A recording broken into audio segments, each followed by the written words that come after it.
Following my comparison of the Leica Q versus Leica Q2 versus Leica Q3, today's video is going to bust some myths. First, I'll show that not all Leica cameras are rubbish at flash photography. Second, I'll prove that you can actually take quite nice portraits with the Leica Q series cameras.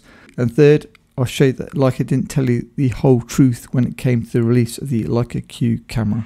Hello, welcome, Matt here from MrLeica.com. So today, if you've not yet guessed, we're talking about Leica Q series cameras and the superpower that comes with these cameras when it comes to flash photography. To fully appreciate that statement, let's just take one step back. So since the very early Leica cameras, Leica have never been that great when it comes to flash photography. If you think of cameras like Leica M cameras, they have a maximum flash sync speed of only a 50th of a second.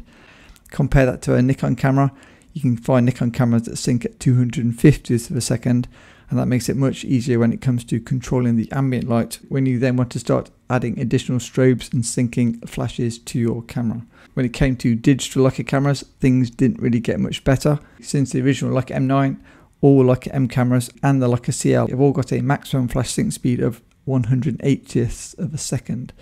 The Leica SL series cameras are slightly better. They give you a maximum flash sync speed of 250th of a second, which is say more on a par with most of the other mirrorless cameras. Medium format cameras tend to have a higher flash sync speed, often 400 or 500ths of a second. I used to shoot a lot of flashes with my Leica M cameras, and it's fine if the model stays still, but as soon as they start moving, you can introduce motion blur if the flash doesn't completely cover the scene or the subject. So as someone who's owned various medium format cameras, including the Hasselblads, when I discovered the Leica Q series cameras, my eyes kind of lit up in terms of the Leica Q could now match the Hasselblad. So on paper, the original Leica Q Type 116 is described by Leica as having a maximum flash sync speed of 500th of a second. That's great, but then I was a little bit confused when they released the Leica Q2 and the Leica Q3, both of which were said to have a maximum flash sync speed of 2000th of a second. Why is it confusing? Well, all three cameras have exactly the same lens, and it's the leaf shutter lens which gives you the maximum flash sync speed of 2000ths of a second. So I was intrigued, why would the Leica Q only sync at 500ths of a second, where the Q2 and the Q3 were 2000ths of a second? I packed my Leica Q camera, and it was time to bust some myths. So as a Leica photographer and a model photographer, portrait photographer, I use the SL series camera probably the most, but also have an M, a CL and a Q. So why would I use a Leica Q camera for portraits when I could use a longer lens? Surely the 28mm Leica Q series lens is too wide for portraits? Question mark. Well, actually I think no. For me, as long as I get my angle right, I can still take, I think, reasonably nice portraits with a Leica Q series camera. To prove it, all photos coming up are shot with the Leica Q Type 116, and they're all shot at 2000ths of a second. And I'm going to show you a few different flash setups and the results from those setups to maybe inspire you to try flash with your Leica Q camera. So when it comes to flash photography, you've probably got two basic options. You can have on-camera flash or off-camera flash. If the flash is on camera, it's pretty self-explanatory. For me personally, I prefer the look of off-camera flash, which means you need to attach a trigger on the top of your camera and then a flash which is compatible with that trigger. Personally, I use Godox flashes and I use Godox triggers. Now, until recently, Godox didn't make Leica mount Godox triggers and Godox flash. I've been shooting with Godox since around, I think, 2014, 2015, and I've always used Nikon mount triggers. So if you go onto the Amazon website, I just search for Godox Nikon mount trigger, and that's the trigger I use, and then you can use any Godox flash that's compatible with that trigger, which is most of them. If you spent a lot of money on your Leica camera, you might want the best possible flash. Is Godox the best flash for your needs? Well, I spoke to Peter Coulson when I did an interview some videos ago, and I had the same question to him. Peter's opinion was, for most photographers, unless you're a full-time studio photographer, Godox flashes are more than good enough, and for most types of photography you're not going to notice the difference between light from a Godox flash and light from, say, a Profoto or Broncolor. So with that, here are some example photos using Godox V1 lights, but I could have used a Godox AD200 or an AD100 for example, and I would have got very similar results.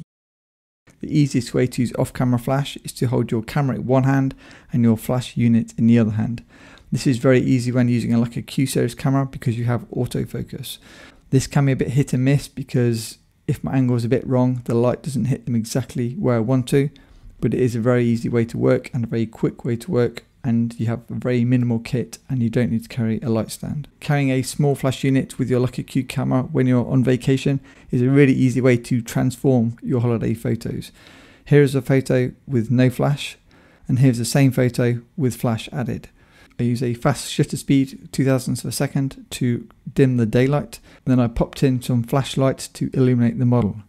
I used a CTO gel on the flash to make the flash light the same colour as the sunset. It's not perfect, but it gives you a rough idea of what is possible with flash. Hand holding your flash is better than no flash at all, but it's not as good as having your flash unit up on a light stand. So the next option is still hand hold your light, but instead of pointing the flash at the model, point the flash in the opposite direction and bounce it off a white wall or a white ceiling. The next best option, instead of you holding the flash, you ask someone else to hold the flash, aka the voice activated light stand. So in these photos I asked Toby, one of my patrons who I was with at the time, to hold my flash, and that allowed me to stand further back from the model and have the light coming in at a sharper angle that I wouldn't have been able to reach with my own arm. In these photos I'm balancing direct sunlight and flash, and using flash as a fill rather than the key light. As it's just normally me plus a model when I'm photographing, the way I tend to shoot is with light stands.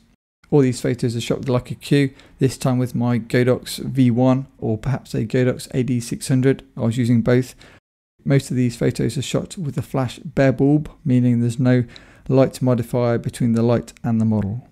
This gives me a much more contrasty, punchy light, and also the lights don't blow over in the wind when there's no modifier attached. Using flash for a body paint event for me is a perfect choice because flash really enhances the colours, and that then gives the body paint artist a much more vibrant photo compared to if I was shooting with available light only. As you can hopefully see, you can get quite nice portraits with a Leica Q series camera. To show you the impact of the flash, again here's a photo with no flash, and then here's the same photo with flash added. Here's another photo with the flash units in the scene to show that you can use them as part of your photograph. And then here's another crop with them taken out so you can have with or without. There's no limit to how many lights you use with your Leica Q series camera. So in this photo I think I was using 3 lights. So first here's a photo with no lights. Next is a photo showing 2 lights, one toward the model, one as a background light. And the next I wanted to include the body paint artist as part of the photograph. So I backed up and added a 3rd light. First here's a photo with just the 2 lights on the model. And then here's the final photo with an additional light on the back of the artist's t-shirts. Here's another photo, here's the final photo. And to show you how I created it, here's another photo showing the light boomed up across the swimming pool to give me a hair light. I then used a second flash from the front, sitting on the floor, to illuminate the face. And here's a behind the scenes photo showing Toby using his Phase 1 camera and showing reality. I must say a huge thanks to Toby, one of my patrons, for inviting me to the body paint event, and yeah, a huge thanks to all my amazing patrons. If you're inspired by this video and you now want to try flash with your Leica Q series camera, you might ask, Matt, what is the best flash to get for your camera? Now Leica make flash units, and those will go on the top of your camera if you want the smallest like setup, like a point and shoot setup. If you want to get more creative and use off-camera flash, the same as shown in this video, I'd probably recommend something like the Godox AD100.